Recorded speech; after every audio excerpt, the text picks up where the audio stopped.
ভাবছেন কিসের এত আয়োজন? তো চলুন শুরু থেকেই বলি। আজকে আপনাদের সাথে আমাদের ফ্যামিলির কিছু আনন্দের মুহূর্ত শেয়ার করি। আমি বাবার বাসায় আসছি প্রায় 1 মাস হয়ে গেল।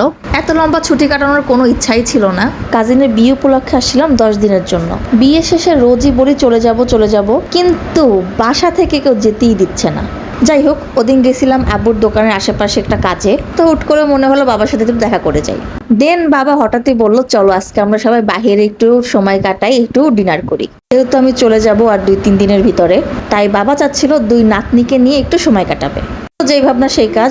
বাইরে থেকে এসে আমি চটপট করে রেডি হয়ে নিলাম, বাসার সবাই রেডি হয়ে নিল। অ্যান্ড আমি একটা কেকও নিয়েছিলাম যেখানে লেখা ছিল লাভ ফ্রম নানা অ্যান্ড দাদা।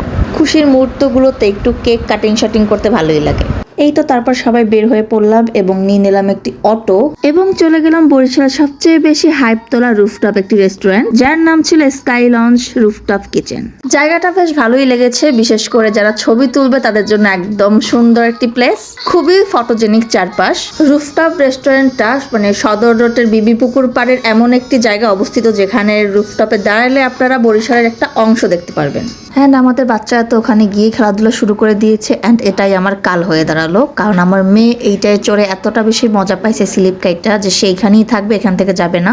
তো তারা এখান থেকে কেন সরাইলাম, এরপর ওইখানে যতক্ষণ ছিল ততক্ষণ সে ক্যাক ক্যাক ক্যাক ক্যাক করেই গেছে।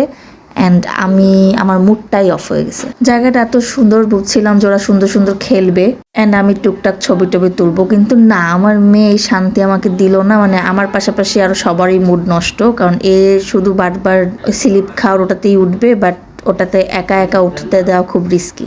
তো আমি সবাইকে সুন্দর সুন্দর ছবি তুলে দিয়েছি, লাস্টে আমি খুব কম ছবি তুলতে পারছি। এরা দুজনের বয়স যেহেতু পাশাপাশি, মানে এরা মামাতো ফুফাতো ভাই বোন, 5 মাসের বড় ছোট, তো দেখলে অতটা বোঝা যায় না, টুইন বেবির মতো লাগে। তো সবাই ওইখানে যারা ছিল সবাই জিজ্ঞাসা করতেছিল এরা কি টুইন বেবি, এরা কি টুইন বেবি, যেহেতু ওরা খুব সেম ড্রেস পরা ছিল, সেম সাইজের ছিল। তো আমরা অনেকক্ষণ বাবার জন্য ওয়েট করছিলাম, তো বাবাও চলে আসছে। অ্যান্ড বাবাকে দেখে আমার মেয়ে পুরাই ঠান্ডা। তো ভাবলাম আগে আমরা কেক কাটিং শাটিং এর কাজটা সেরে ফেলি। এই হচ্ছে গিয়ে কেক, এখানে লেখা ছিল লাভ ফ্রম নানা অ্যান্ড দাদা। এরা 2 মেয়েই আমার আব্বুর খুব পাগল। এরা আব্বুরে দেখলে তাদের আর কিচ্ছু লাগবে না, একদম ঠান্ডা সারাক্ষণ। এরা শুধু দাদা যাব দাদা যাব। আমার মেয়ে আব্বুকে দাদা বলেই ডাকে, নানা ডাকি না, মানে আমার ভাতিজি অজি সে দাদা বলে ডাকে। তো ওইটা দেখা দেখে ওইটা শুনে আমার মেয়েও দাদা দাদাই ডাকে। এরপর আমার মেয়ে কেক কাটা নিয়ে শুরু করলো আর এক কাহিনী। কেক সে কাটবে না, কেক সে চটকাবে, চটকায় সে একা খাবে। এর জন্য সেখানে আবার জেদ ধরছে। সে এমনিতে বাহিরে গেলে খুব চুপচাপ ঠান্ডাই থাকে, ওই দিন কেন যে এমন করলো আমি জানি না। যাক, তারপর কোন রকম কেক কাটিং শাটিং খাওয়া দাওয়া হলো। এরপর আম্মু 2 নাতনির সাথে কিছু ফটো সেশন করলো, আমরাও এখানে কিছু ছবি টবি তুলে নিলাম।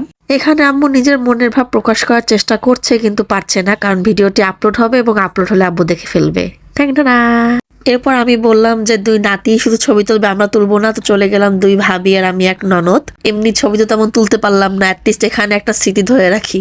এবার পালা কিছু ডিনার করার। আমাদের মেনু দিয়ে গিয়েছিল, কিন্তু মেনু আমরা কি দেখবো, এরা 2জন দেখেই কুল পাচ্ছে না। আর এই 2জনকে সামলাতে গিয়ে আব্বু নাজেহাল। আর এরা 2জনও আছে, আমরা এত ডাকতেছি যে আমাদের কাছে আসো, আমাদের কাছে এসে বসো, না, সে তার দাদা নানার কাছেই গিয়ে বসবে। এই যে পাঞ্জাবি পরা, ইনি হচ্ছে গিয়ে আমার বড় তালই, মানে আমার বড় ভাইয়ের শ্বশুর। সৌভাগ্যবশত ওদিন সে আমাদের বাসাতেই ছিল, তাই সেও আমাদের সাথে আনন্দে থাকতে পেরেছে।